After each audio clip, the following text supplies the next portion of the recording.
Kind of the goal for tonight is that be able to kind of go through and give you guys a quick breakdown of SAT versus ACT, talk about the whole digital changes coming up, which I know is kind of weird for the students who are going to be juniors next year, that class of 2025, and then kind of get into a lot of just the basics that a lot of parents and students probably just have questions about: test prep, how to approach, when to start prepping, all those kind of basics. So without any further ado, I'll kind of get started. As we go, I'm sure you guys will have at points some questions. So if you guys do have questions along the way, I'd probably ask you guys it's easiest if you guys just like write them down. There's probably a lot of times you guys might have questions as I'm talking, and I'm gonna like address those, cover those later in the presentation. So but just write those down at the end. At the end, I'll open up for questions. You guys are welcome to ask basically about whatever you guys have questions on. So to start, as far as what we're going to cover tonight, we're first going to talk about a brief outline of just testing and college admissions, so going over kind of what the current landscape is. I know there's a lot of confusion over whether scores are important or not with test optional, test required, things like that. We'll talk about that new digital test coming up. I'm not going to go into tons of details there, but again, go into some basics of what the test looks like and what the changes mean for students and parents. We'll talk about SAT versus ACT. That's always a big question people have. We'll talk about the PSAT in 23 and how it's going to be a little bit different than normal. We'll then dive into how do you actually select SAT versus ACT as a student and also as a parent helping to support. We'll finally talk about just general ways to prepare, what we offer, and of course open up to questions that you guys may have. Now, first, let me introduce myself. So for any of you guys who have never met me before, do not know me, my name is Matthew Stroup. I am born and raised in DC. I am definitely self-described as a full-time test prep nerd. I've been doing this for the last 10 years. I started doing full-time test prep in 2013, and over that time since then, I've helped thousands of students with their SAT prep and ACT prep. I run Scorebuilder Test Prep, and I guess one thing on the bottom here, you'll see two logos. Scorebuilder Test Prep is our local brand. We are based out of San Diego.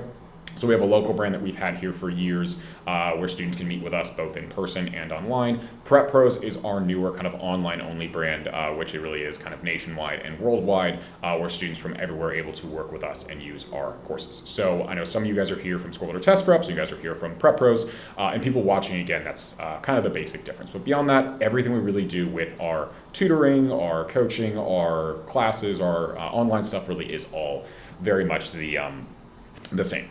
I've written with my brother, Mike, who's the other half of Prep Pros and Scorebuilder Test Prep. We've written and published an SAT book, an ACT book. We are very committed to this. And my background, I'm a big math and science guy. I graduated from Johns Hopkins University undergrad and went to Georgetown for grad school for my master's. But now I am just doing all the test prep stuff. So now we'll first start by talking about just test prep and college admissions. Again, like I said earlier, a lot of students and parents have kind of questions or a lot of misnomers, misunderstanding about what the landscape is and whether these tests are or aren't still important. So first of all, most schools are absolutely test optional. The majority of schools for the class of 2024, 2025 are going to be test optional, which means that applicants, as basically students and parents, you guys get to pick whether you send test scores or not. Of course, that means we're playing a little bit of a game when it comes to college admissions. You might send your scores to certain schools and not send your scores to other schools, depending on how they look comparably. But the big kind of thing here is we still do see, even though a lot of places that might be test optional, change my color here so you guys can see better, a lot of them are actually still going to kind of encourage or recommend scores. So just because a school says they are test optional doesn't mean that they're not going to actually look at or consider, or kind of some schools even kind of look on their websites and see the wording. They're like, we would prefer to see tests, or we'd encourage students to send tests. So again, I'll talk about that later a little bit more, but again, test optional does not mean what we'll get to secondly, which is test blind.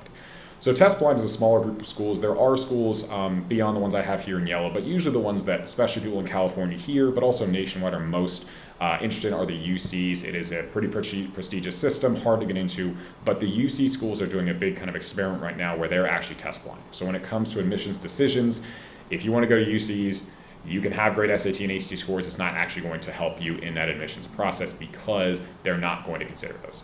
They do use those scores once students are admitted to get, like, maybe you'll fulfill some freshman requirements, but it's not going to be part of like, wow, you got a 35. They're not going to look at that, unfortunately, at the UCs.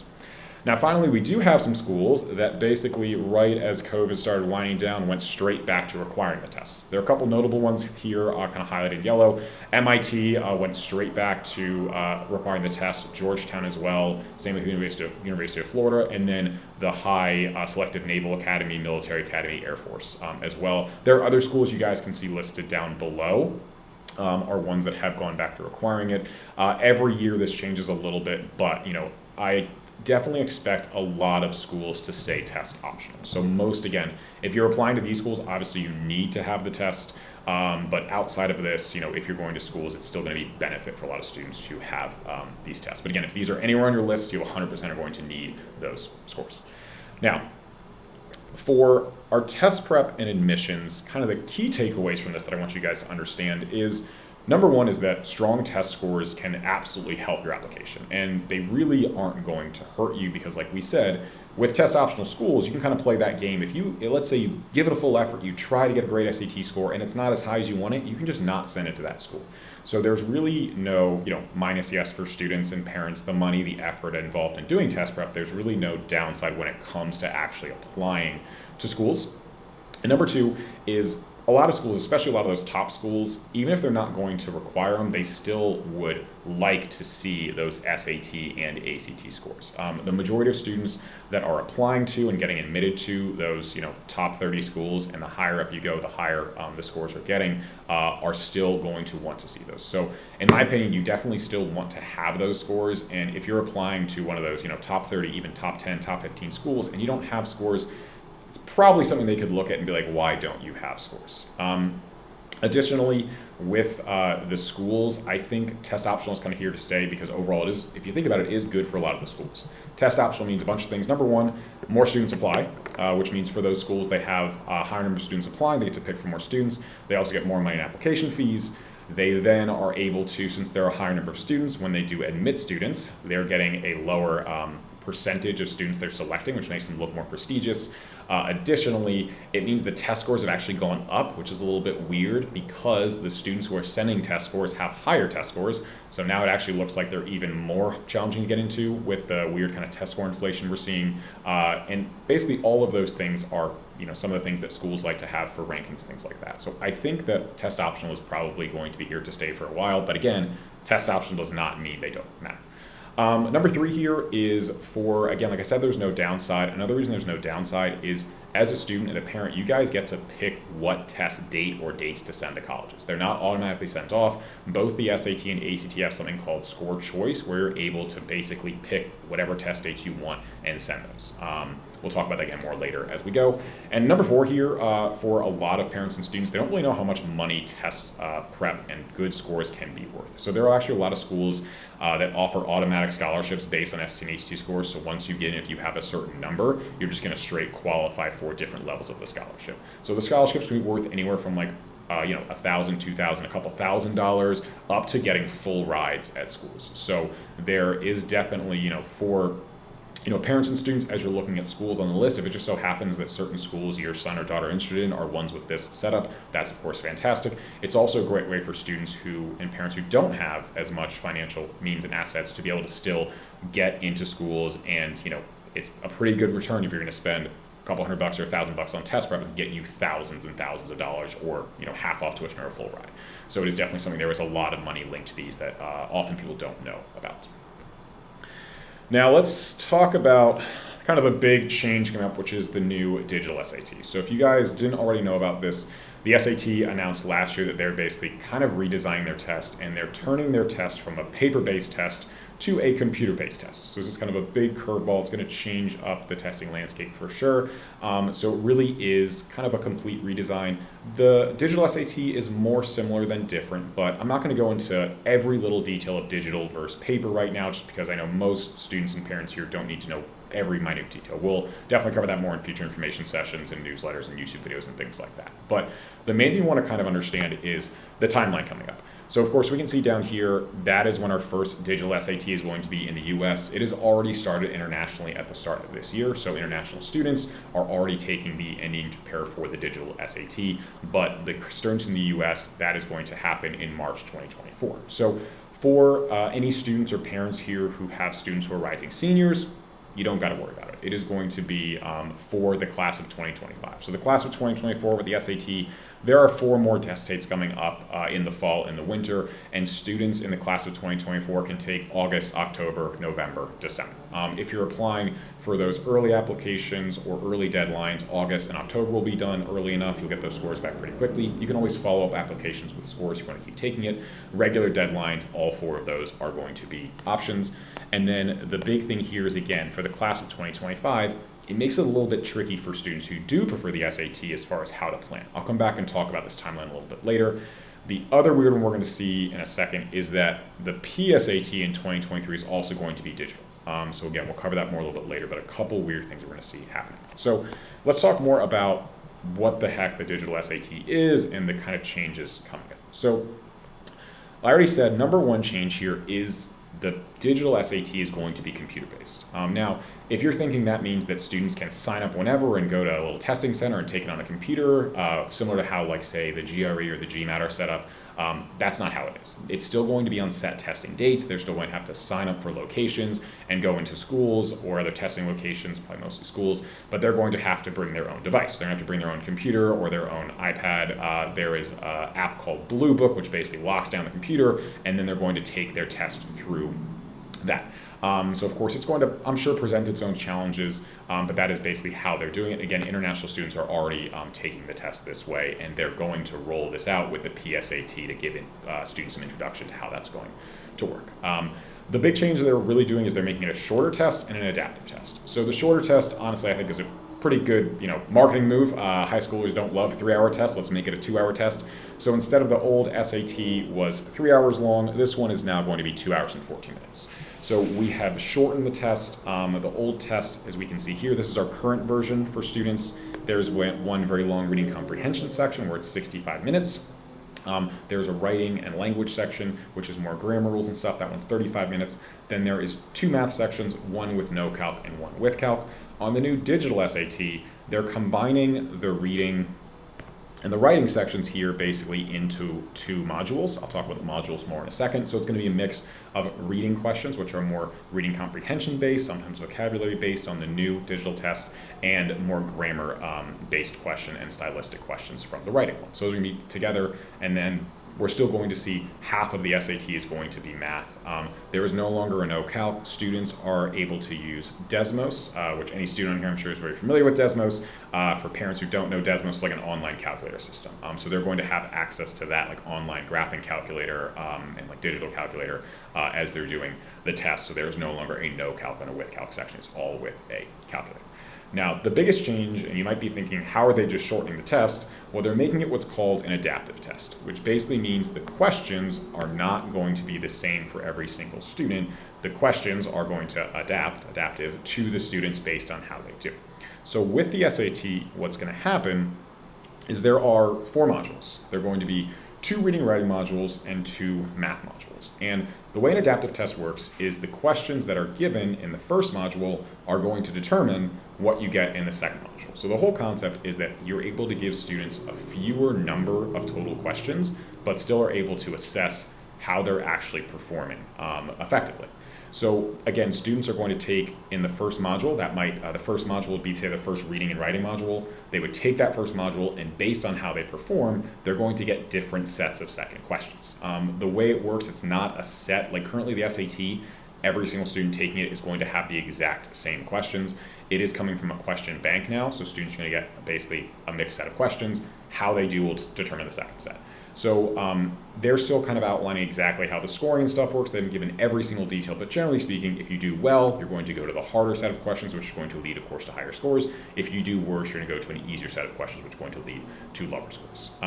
So there's going to be, again, 2 modules for reading and writing. You take your first module, depending on how you do on that, you go to harder or easier questions. Same with math, you do your first module of math, depending on how you do on that, you go to your harder or easier questions.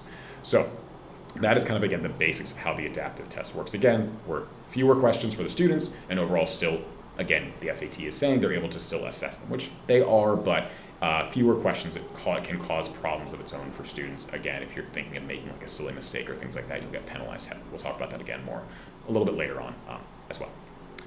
Now, let's talk SAT versus ACT. Now, this is going to be mostly focused on the current SAT versus ACT, but the digital SAT is going to have a lot of the same exact characteristics as the current SAT that are really the differentiators for students between whether you like or prefer to take the SAT or the ACT.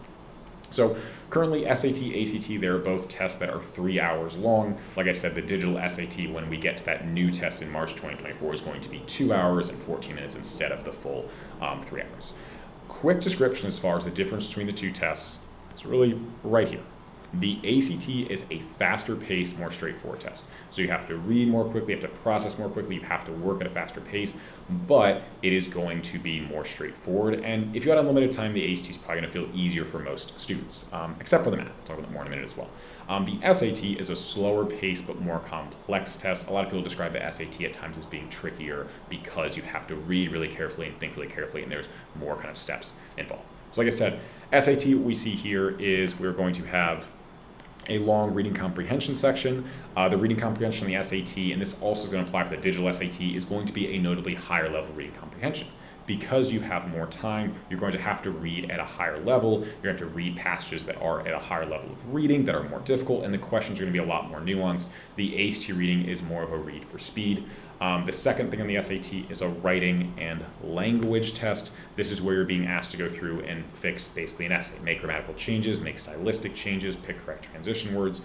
Those same skills are going to be tested in the English section of the ACT. This is one of the sections, or one of the parts of the test that are most similar between the SAT and the ACT. Then the SAT has math. Now the SAT has currently 2 math sections. It has one no calc and one with calc. Overall, the SAT math is, I would say, it's easier, but it's trickier. So the SAT math is much narrower. It's going to test students on a little bit of trig, a little bit of stats, a little bit of geometry, and then it's very heavy in terms of algebra.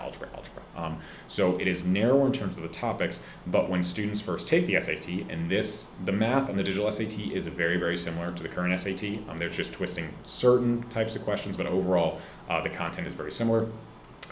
It's going to, most students when they first do it, they're just like, I don't really know what this is asking me or how this is setting up. It looks a little different from school math, but if you're willing to put in the studying and effort, it becomes easier. The ACT math over here, as we kind of transition to this test, is going to be more like school math, but it's much broader. And we'll talk about that a lot as we talk about the decision process or when to take the test, because the ACT is testing you on a much bigger, broader base of math. It's testing topics all the way through the end of integrated 3 and pre-calc, and it includes a lot more topics that are kind of more obscure, ones that students aren't as familiar with, things like matrices, vectors, ellipses, probability statistics. I can keep on going and going. There's lots of different ones we're going to see here. The ACT third thing is the ACT reading, and this is where the speed of the test really picks up. Some students have trouble with the timing on the math, but reading and science are where it's a much faster paced test. So the ACT reading, I like to describe this as a Where's Waldo. If anyone has not done Where's Waldo before, you can look it up. They're fantastic. It's basically find the little dude Waldo. So the reason ACT is like Where's Waldo is if you find the evidence in the passage, it is really, really clear what the answer is. If I'm doing SAT reading with students, and this is going to apply for the digital SAT as well, I can tell them exactly where to go. Like, hey, look, I'm giving you a clue. It's around like line 35. You should read around there. They might still be like, yeah, I don't get it. For ACT reading, if I'm like, it's around line 35, they'll be like, oh, I see it, it's B, for almost every single question. So the SAT is a much higher level of reading. And again, that's going to apply for the digital SAT as well, but it is a slower pace test. You have more time to read carefully. The ACT is a faster pace of reading. Now, the last weird one down here is the science. This one scares people in the ACT a lot, but good news for anyone who doesn't love science, and bad news if you do love science, it's not really actually science. An honest name for this would be the testing students are basically reading random charts and graphs quickly. That is what you're being asked to do in the science. It is not truly science, so it is almost like a different type of reading. So it is one that, some students, when they first take the ACT, don't like the science, but I always tell students, don't rule it out. If you don't like it, that's okay. If you absolutely hate it and it's awful, fine. It can be difficult in terms of time management, but it's hard for students because they've never really done something like that before. So it does take a little bit of learning. It might feel a little bit weird first, but usually it's one that a lot of students get pretty good at with practice as they get used to how to handle it. All right, so what are some more important details? Well, again, I've already mentioned this a bit, but the biggest difference between the SAT and the ACT is absolutely speed. The ACT is more of a speed test where you have to, again, read and process and think quickly. The SAT is more of a depth test. So again, as I already said earlier, but I'll reemphasize it, ACT is a faster paced test, questions that are generally easier. Most students who do not like the ACT or prefer the SAT do so because they struggle with time management on the ACT. There's plenty of students we have who just take the ACT once and go, no way, it's way too fast, I feel very uncomfortable with that test, I can't finish the section, it's not for me. SAT questions obviously are going to be more difficult, but students have more time to answer them. So students who generally work more slowly or like to have more time to think through their answers are going to often prefer the SAT. And this, again, this same timing difference is going to apply for the digital test. The ACT is still that much faster paced test. There are way more questions to get through. The SAT and the digital ST are going to be a slower paced test where it is going to be therefore more challenging, but you're going to have more time to think through your answers and read things carefully. Now, the next difference is, again, we referred to a little bit, which is like reasoning versus assessment. So the SAT is more of a reasoning test. Questions in the SAT seem way less familiar than the ACT. So you have to really read more carefully. You're going to have more complex questions. You're going to have a higher level of reading, comp, and vocab. And that second part of vocab is especially going to be true for the digital SAT. They're bringing back for the digital SAT some more of those questions where you have like a little paragraph and have to pick which vocab word fits in. So they are kind of re-emphasizing that old school vocab that wasn't on the current version of the SAT as much. Math, just like it currently is on the new SAT, is presented in like a more unusual, trickier, funkier way. And math overall is going to, again, be narrower, testing fewer topics. Oppositely on the right side, the ACT, fast-paced, straightforward questions, lower level of reading comp. The math, though, is going to be way broader. So math, it is going to test topics really through the end of pre-calc and integrated math 3, which can affect when students should realistically start preparing for and taking the ACT, because if if a student is just starting up algebra 2 or just starting up pre-calc, they're probably not going to be in the best position to do well in the ACT because they test such a broad range of topics. And I would love to say my math book or one of my math courses is gonna prep you. It's not going to replace an entire extra 6 months or 8 months or a year of math at school. So making sure students are taking, if they take the ACT at the right time, is going to be important. Now, as far as the scoring goes, colleges have no preference. SAT, ACT, they're viewed the exact same. I know a lot of parents who went through this process. There used to be regional differences, but they look at the scores the same way. There is absolutely no preference.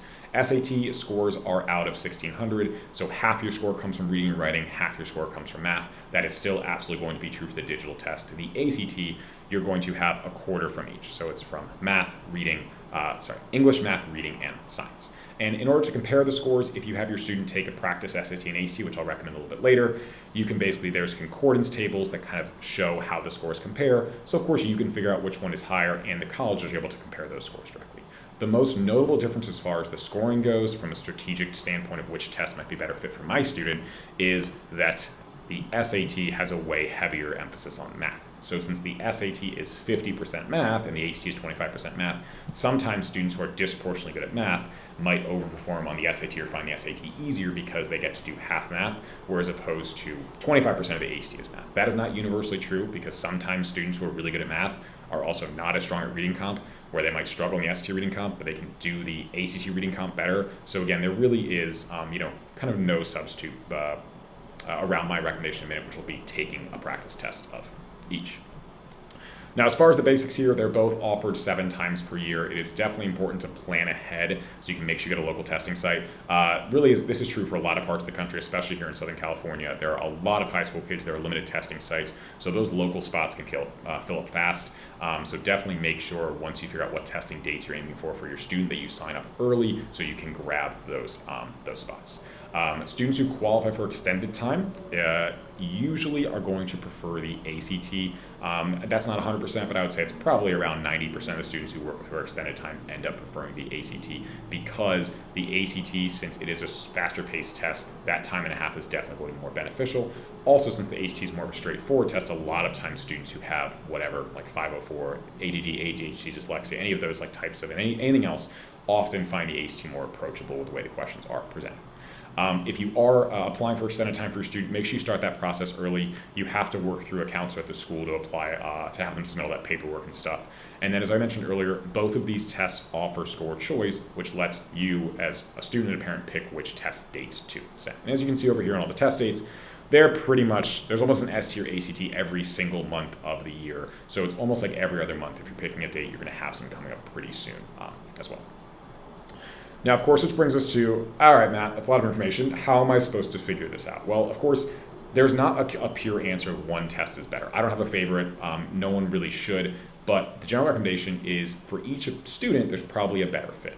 So the best thing to do is to sit down, take an SAT, take an ACT, and not only compare the scores, but also compare the experience as a whole. Of course, we always take into account the students' feedback, if they had one they thought felt better or felt worse. But a lot of times, once a student takes the test, we look at the scores, it's usually a pretty clear-cut SAT or ACT option.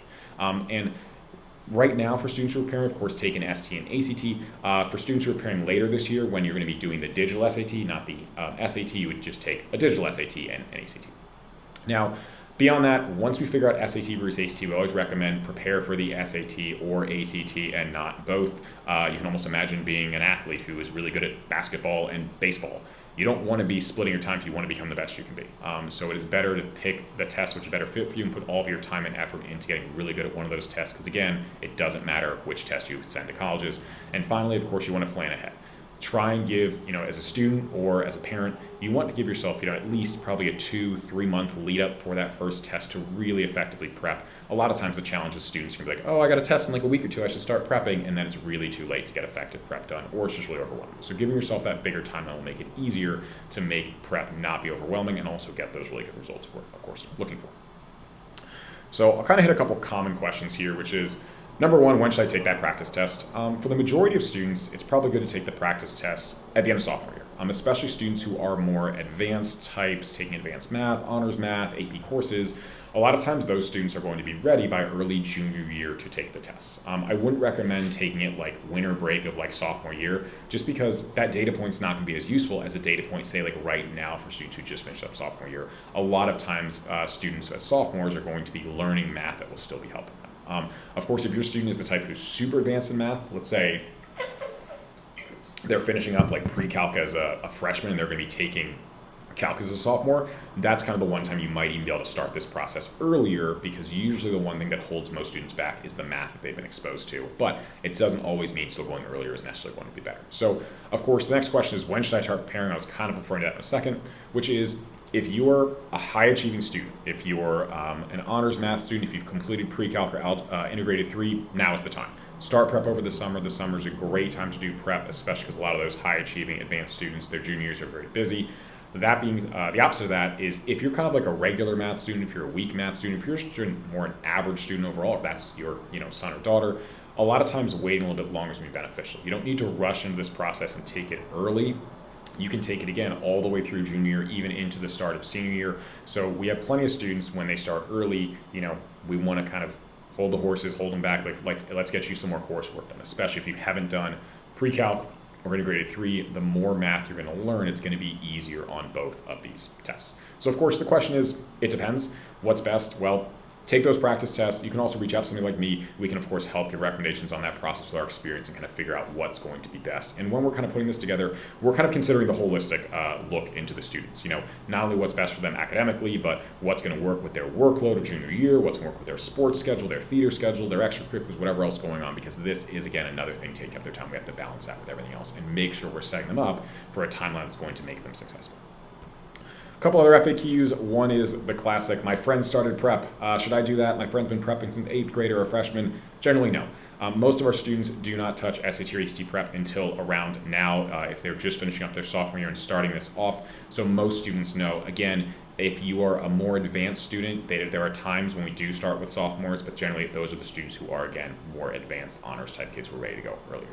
Of course, how long does it take to prep? Probably somewhere in the range of 3 to 6 months total. This is usually starting around 3 or 4 months prior to your first SAT or ACT. Most students will take it a second time and keep doing some more practice and prep as they go, which brings us to how many times do you take it? Again, everyone's different. Some students crush it and they're one and done. Some students take it 3 or 4 times. Our average student probably looking for taking it 2 to 3 times. Most students take it at least twice, because there are definitely some benefits to taking it twice. Not only do most students do better the second time for kind of 2 reasons. One is you get more used to just, stress day. Test day is stressful. So the added pressure and the stress of it being the real thing, if you've never done it before, and any students in here who have done it could tell you it's hard when you get there. It feels much harder on your first SAT or ACT. So most students are going to score better. Also, we're dealing with teenagers here. Sometimes they're overconfident, a little bit cocky, and they go in there and they go, oh, I'm going to get a great score, and they come out and their scores were not so good. So that kind of additional motivation of like, you know what, I want to get a better score, I'm going to study harder often helps. The other reason most students take it twice or more is super scoring.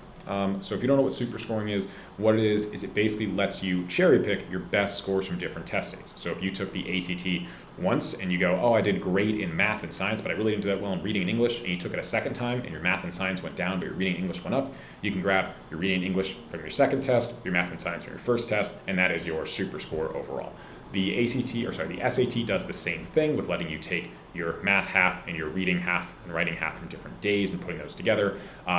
So every school is different. Some schools do not allow super scoring, but a lot of them do. You can go to those websites and kind of see exactly for what's on your list, what they do or don't allow. But that is a benefit as well to taking the test twice. So let's go to the PSAT. I know a lot of students and parents, especially those of kind of high achievers, have questions about the PSAT, and all students do, like, is this important or not? So what the PSAT is kind of like a little brother version of the SAT. Most years it has a very similar structure to the SAT, except it's somewhat less difficult. But this year's kind of a weird year because the PSAT is going to be digital in 2023. So the PSAT is given through high school, so it is given through your school. You don't sign up for it separately. Your high school will offer it and tell you they'll either give it on a weekday or a weekend. Colleges never ask the PSAT scores, so for the majority of students, PSAT scores are not important ever. They're not going to be seen by colleges, they're not going to be important, so you should generally not prepare for the PSAT unless you are a very high achieving student. So there's something called National Merit Scholarships. If you are in the top 1%, you can apply or receive a National Merit Scholarship, which of course can get you some money if you get all the way through to the finals. Additionally, it can be a nice gold star in your application of showing, hey, I got this like super high PSAT score. But if you're not one of those students, and the top percent is like you're getting like close to perfect scores. So if you're not a super high achieving student, you definitely do not need to consider preparing for the PSAT. If you are a really high achieving student, then it can be worth doing a little bit of prep leading up. And if you're doing ACT or ST prep, you'll have to do some transition this year because it's going to be a little bit different. So let's get to kind of the testing dates and the weird strategy and kind of stuff we have to deal with. So this is a weird year for everyone in that class of 2025. So again, class of 2024, you guys are good. You guys can take the ACT dates coming up, the SAT dates coming up. You don't have to worry about this digital test. So that makes it nice and easy. But of course, the class of 2025 and beyond is what I kind of want to address now, because we have this weird game of, okay, what should we do? So first piece of advice here is just because the test is changing, don't rush your student to take the test earlier. So if you know, at this point, probably good if your student is a rising junior, is that class of 2025, take an SAT, take an ACT, see where their scores are at, and see if it looks like now is a good time to start prep. Again, those more honors, math, advanced AP type kids are probably more ready to go. And if they are ready to start prep, now is the time.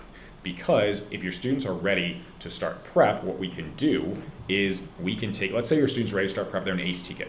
Doesn't matter, ACT is not changing. But if your students are ready to start prep and you're an SAT kid, we want to start now because we want to be able to take the current SAT and not deal with this. So if you start prepping over the summer, you can take the test in August, get in October, you have November, December as those third or even fourth test dates. So that gives us a lot of options to let students who are starting early take the current test that we're familiar with. One of the benefits of the current test, of course, is it's been the current test for a bunch of years now. We have lots of practice resources, lots of practice tests, and we've seen so many of these that we know really they've really kind of scripted exactly what the test can look like. So mostly the biggest difference is those practice resources. So again, if we have students who are ready to go early, that is where you want. If they're going SAT, you want to start that process early so we have opportunities to take the test that we know from a test prep perspective, it's going to make it a little bit easier.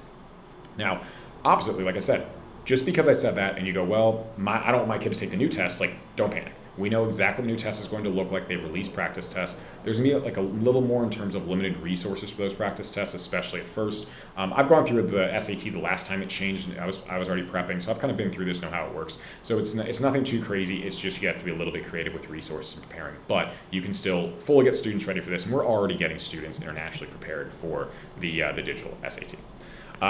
Now, with the PSAT over here looming, this is the one where, again, for those high achievers, since the PSAT is digital, preparing for the SAT or the ACT, neither of these are going to directly prepare you for the PSAT. So if you are that really high achieving type and want to do some prep, there will be a little bit of kind of bridge work to connect you and make sure you're ready for that PSAT, whether you're doing regular SAT, paper SAT, the current one, or the ACT prep.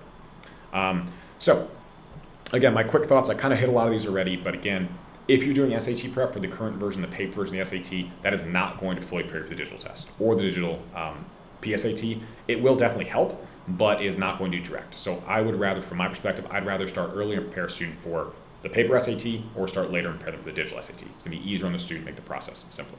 The biggest challenge for students right now is going to be limited practice tests, because there are only, there's 4 like ones on the Blue Book app, which are ones that are actually like the exact setup of the test, so it's pretty limited.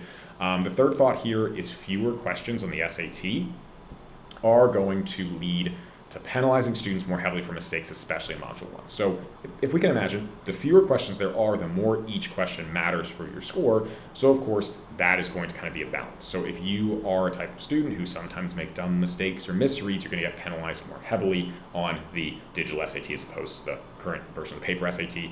And finally here, with fewer questions, being really effective with your prep, with your studying, is going to be even more important than ever to achieving high scores, because if you're talking about now, like, 1 or 2 mistakes can make a really big impact on your score. So you want to make sure you're really thoroughly prepared. And even though there's only a small number of questions in the test, we have to know a large number of topics to make sure we can get all of those questions correct. So which brings us to basically, how do we prepare? Well, there's of course a variety of different options out there. I'm going to mostly talk about these 4 here and go over kind of what we can offer, which is also going to mirror what a lot of other places can offer, but also highlight how what we do is a little bit different at times. So there's classic private tutoring where you sit down one-on-one. There are group classes. There are self-paced online courses that we have. And there's also, of course, the classic like self-studying. We're going to go through and do this on your own. There is, again, no exact way or best way to do it, but we're going to help you kind of figure out what's going to work, of course, for you, your budget, and your situation.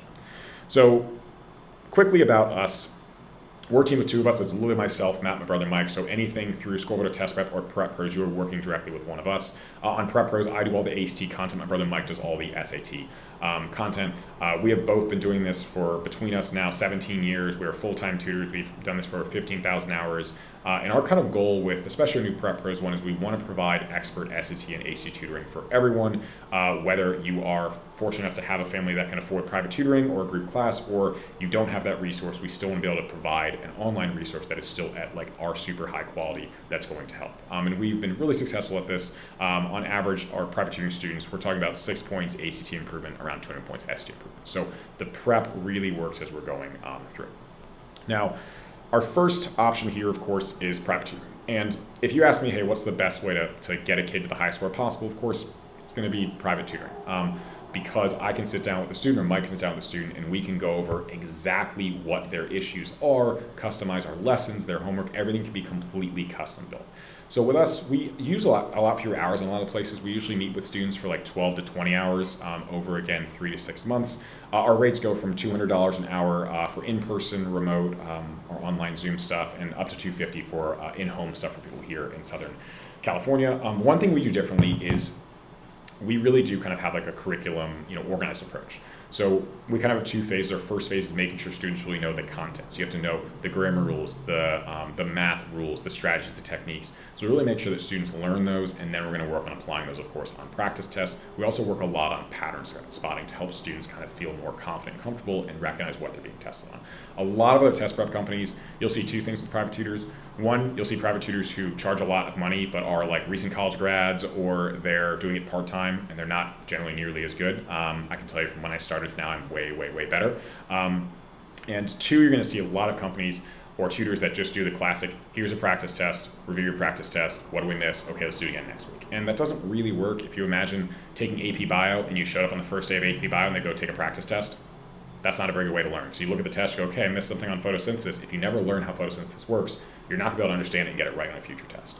So we make sure if we, when we see students missing stuff, we go actually learn all the grammar rules, we learn all the math rules, whatever it may be, so students can really like build their scores. And that same approach is integrated in everything we do. So option number 1 is private tutoring. Of course, the main downside here is, of course, it's expensive.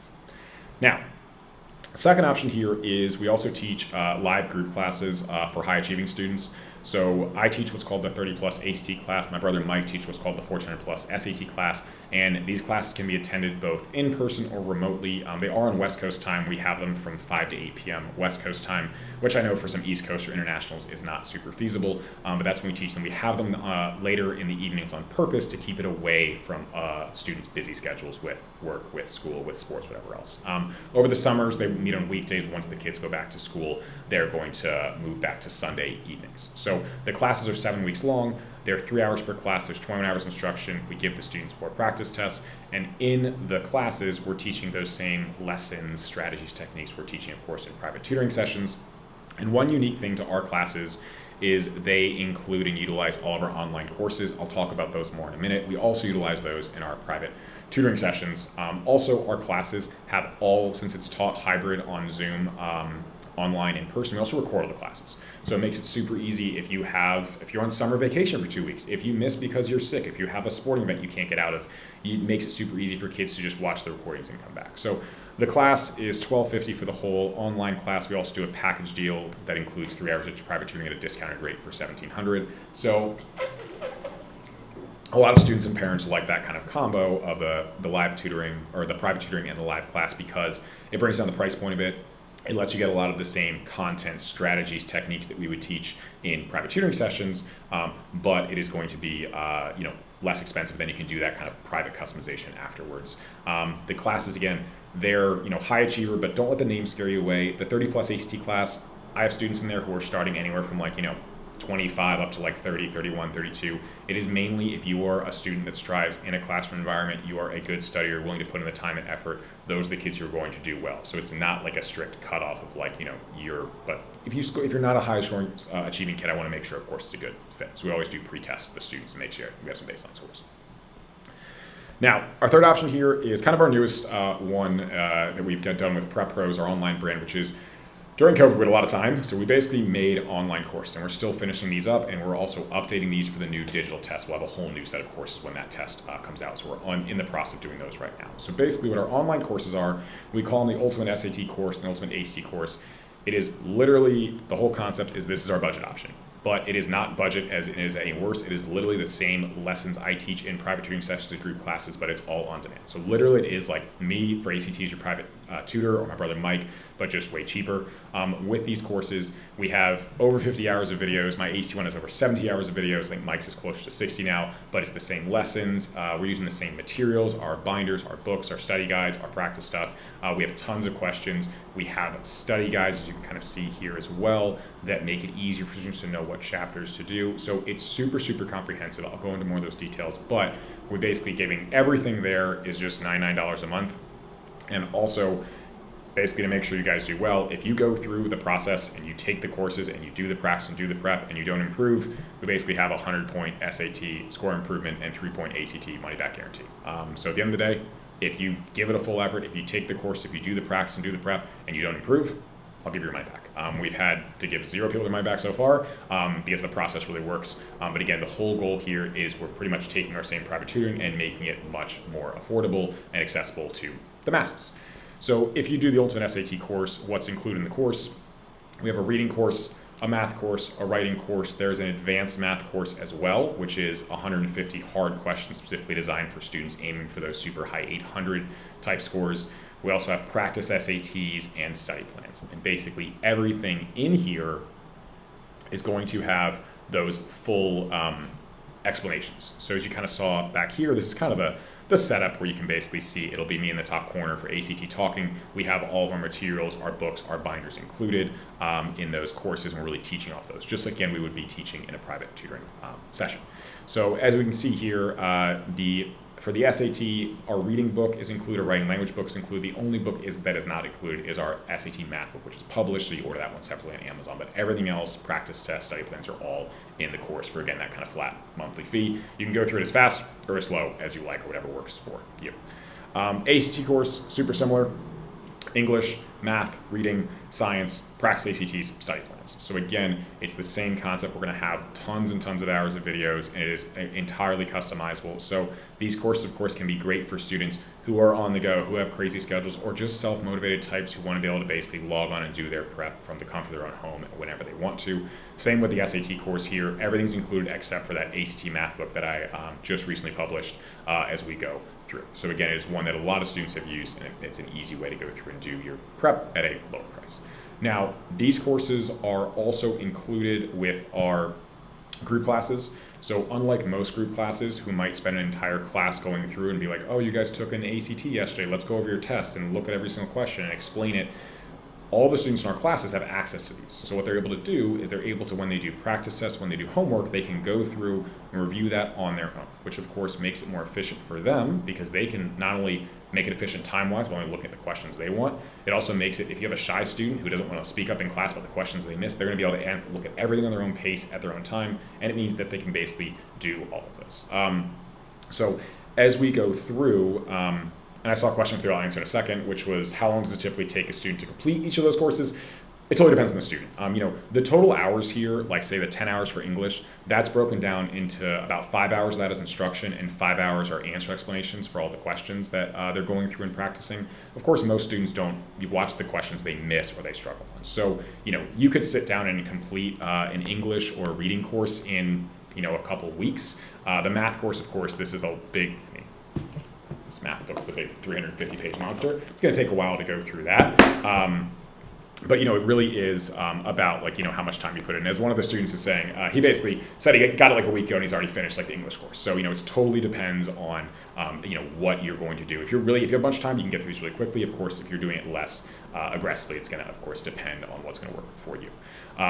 Now that's ACT course. The other one we do have is, like I said, this ACT math was published about 2 months ago. I have a course, ACT math course as well, which is even if more of a budget option, or if you just really are struggling in ACT math like a lot of students. If you order the book, you can get a course. There is a code inside the front cover with the book that makes the math course basically $29.99 a month. We designed the book to be best with videos. So rather than taking forever and writing out a bunch of explanations at the back that are confusing, it's much more effective for students to be able to basically click and watch me explaining it, how to solve it, different approaches, strategies you can use, techniques. So there's the full course that includes a 3-point improvement as well, has some practice tests. There's also the answer explanation course, which is just $12.99 a month. So it's just, again, a way for students who are wanting to get better at ACT math to be able to really make some big improvements pretty quickly without having to spend, of course, as much money.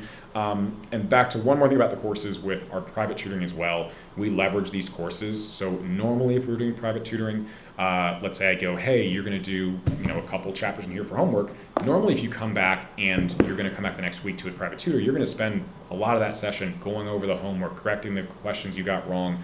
Well, what I can do, since we have those students sign up and get access to the videos, I can be like, okay, did you watch the videos? Yes. Do you have any questions? No. Cool. We have the entire tutoring session to go over your practice tests, go over more stuff, cover more content. So it really helps us streamline that process, and it gets students to be able to basically get to places they could never get to before in the same number of tutoring hours. So additionally as well, we have a couple free resources on our website. So of course, one, if you guys haven't taken practice tests or think about that for your student, there are free practice tests on our website. So basically we have the links here below. There's also, you can follow us on YouTube. We do lots of test explanations on there. We do other resources and tips and things like that. So it's a good place, especially for students, to get for some more like resources and tips and stuff they can learn. And then additionally, those ultimate SAT and ACT courses I was just describing, if those sound of any interest to you, there are free trials on our website. There's no credit card need to sign up. We fully believe, I don't want to get you in there and kind of trick you. We do a 10-day guarantee. So if within the first 10 days you don't like the course, just email me and I'll give you your money back. But it gives you a pretty significant free trial of going through and learning some important grammar rules, some important math concepts and stuff to make sure that you can basically see how the course works, make sure it's a good fit for you before buying. So if you basically go over to our website, preppros.io, on the homepage, you'll see links to be able to go sign up for those free trials. Other than that, I know I've been doing a lot of talking, but thank you guys for listening. Hope you guys learned a good bit along the way. I know this is probably a little bit overwhelming, so any questions you guys have, I saw there are a couple that came in along the way. I'm happy to answer those now. Of course, if you guys have more personal questions that are more related to your exact student or whatever, you guys are also welcome to reach out to me at either the emails below. Just, of course, if you're local to San Diego, use those scoreboard or test prep emails on the left-hand side. If you guys are outside of that area, you can use the Prep Pros emails. And then we can go from there. As far as a couple questions, answered a couple already, but one was asking if most colleges allow super scoring. I know a lot of them do. I don't know if I could say like most, because again, that's not like my exact field, but when you're looking at schools, you're going to see a lot of schools that do allow super scoring, but every single school is different with regards to what they're going to allow. So the best way to do that is just research it, go look into the details of like, go just pull up, type in whatever school you're looking at, and I want to look at I went to Johns Hopkins super scoring. Do they allow it? You'll be able to find that stuff pretty quickly. So, do you have any other questions on anything from that? Cool. Yeah. Somebody asked, so how is our course different from established fighters like Kaplan or Princeton? Kaplan indicated they have a tie up with the ACT. So, I would say the way it is different, I think ours are way more thorough, to be perfectly honest. We've had multiple students who have done like the Princeton courses, the Kaplan courses, and gone through and then done our stuff and had said like, oh yeah, I did that course and like this was way better. I think a lot of those are kind of more like it's like the old school test prep stuff where students are spending time. If you're talking about the live classes, some of my students are spending time in classes like writing down the grammar rules, because that's a better way for them to remember them. Like, I don't need to spend time having you write down the common rules. I'd rather teach them to you and then apply them in practice. If you're talking about the live classes, probably the biggest difference is the quality instructor.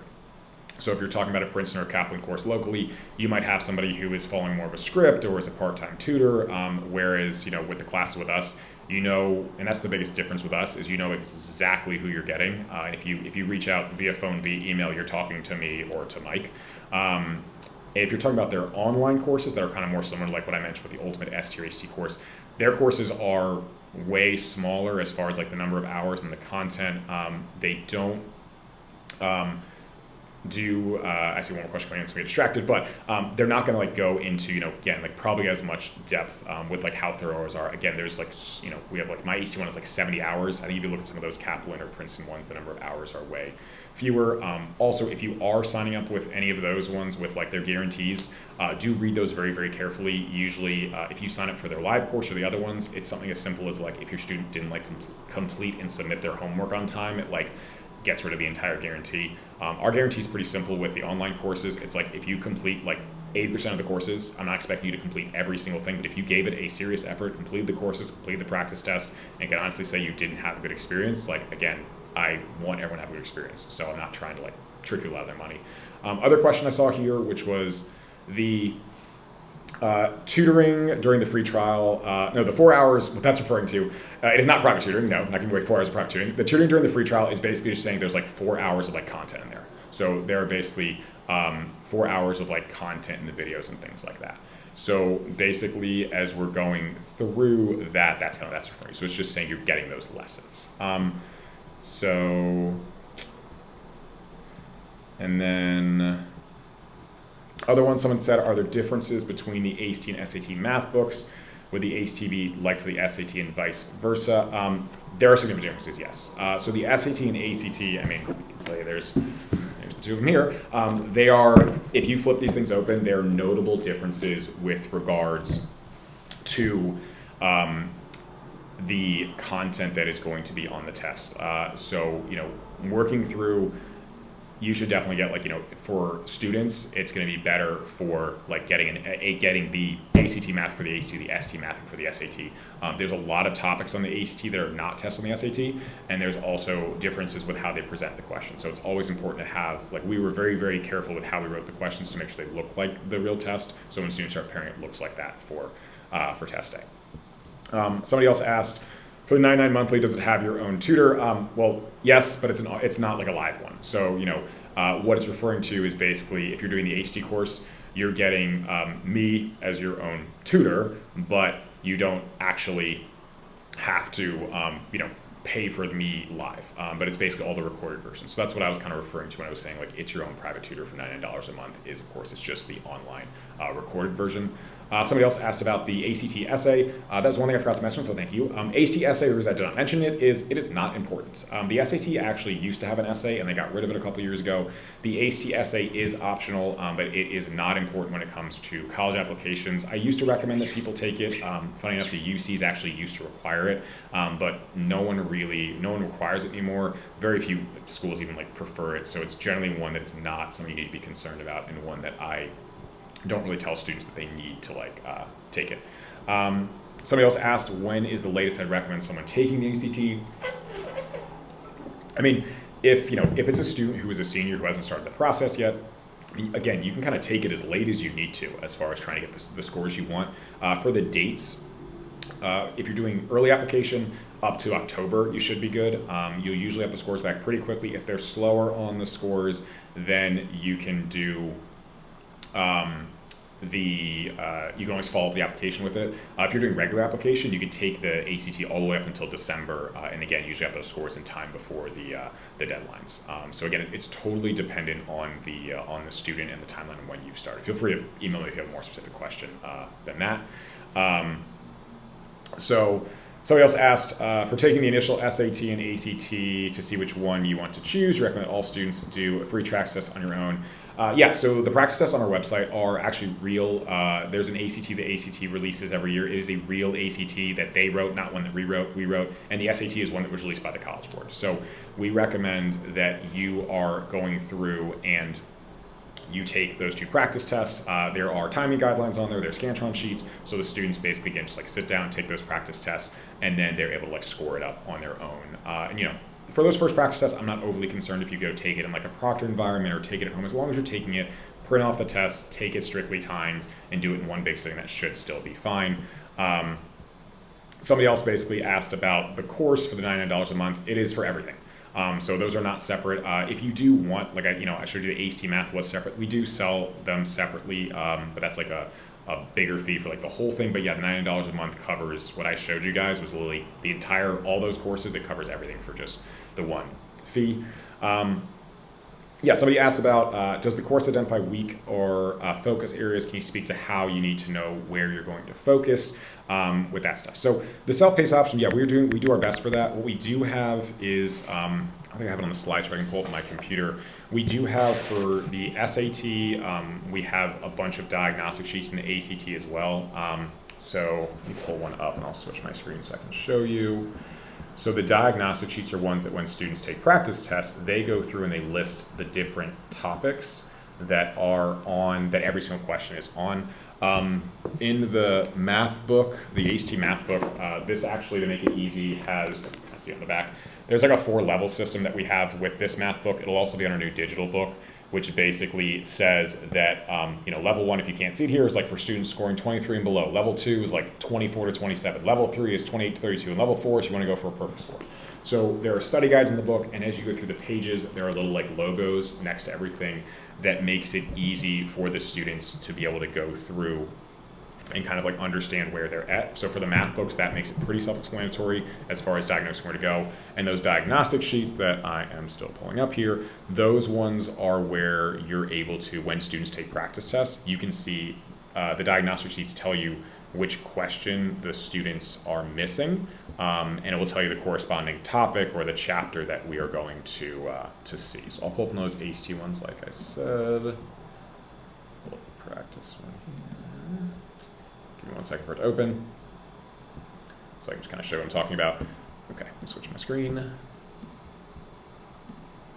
So this would be what the ACT ones, and these are all included when the students are in the course. They have all these diagnostic sheets. You can see here, this is for one of the practice tests. It will basically tell them, based on the question, what question type they see, what chapter number it is, and again, we have it for all of the English, for the math, and all the other stuff as well. So it makes it easier for students who are self-preparing to be able to go through and still have a good idea of what, where they should be focusing their prep and efforts for when they are hitting those sticking points. Or again, that's why we also in the course we have study guides, because I know it can be overwhelming to have hey, here's 70 hours of videos. So there are some study guides they can generally follow as well that are designed with that. Somebody else asked, is the content stable or updating? Definitely continue to add an update.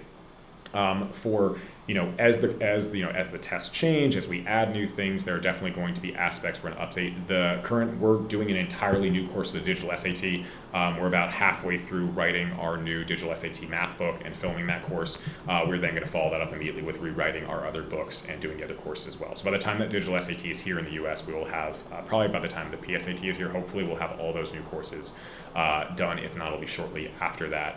And then with other ones, if new content comes up on the ACT, we're always adding more practice tests. So yeah, it's not like it's going to be stable for the next 8 years. And everything that's on there was filmed in the last year and a half. So everything is very, very current to how the tests look today. And then,